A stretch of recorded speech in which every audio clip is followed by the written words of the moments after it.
ก็บคำว่าคิดฮอดยอดกระปุกหัวใจ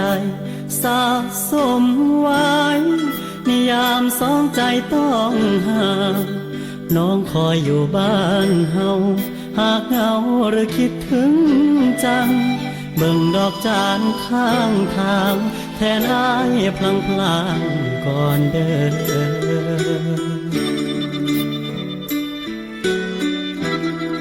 อ้ายมาเมืองฟ้ามนสู้เพื่อคนอยู่หลังสร้างความหวังด้วยแรงใจที่ล้นรูปน้องในกระเป๋ายามเหงาช่วยได้เสมอไม่นานเราคงได้เจอสบตา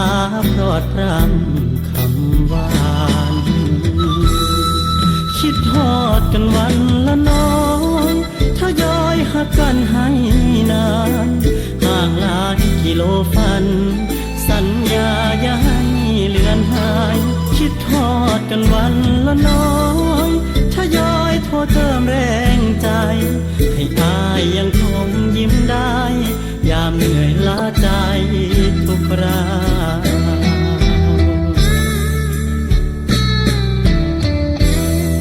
เก็บใจที่หักมันเฝ้าคอยวันที่หวัง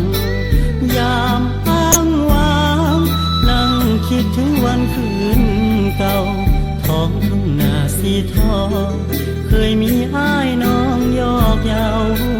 สักวันหนึ่งสองเฮาคงได้ทบทวน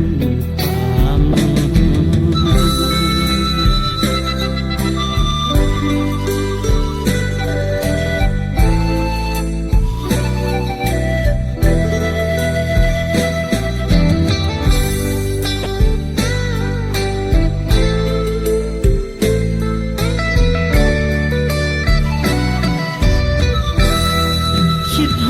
กันวันละน้อยทยอยหักกันให้นานห่างหลายกิโลฟันสัญญาอย่าให้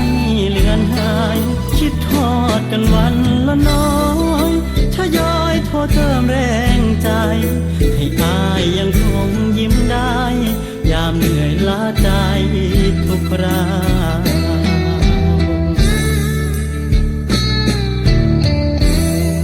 เก็บใจที่หักมันเฝ้าคอยวันที่หวังยามอ้างว้างนั่งคิดถึงวันคืนเก่าท้องทุ่งนาสีทองเคยมีอ้ายน้องยอกเยาสักวันหนึ่งสองเฮาคงได้ทบ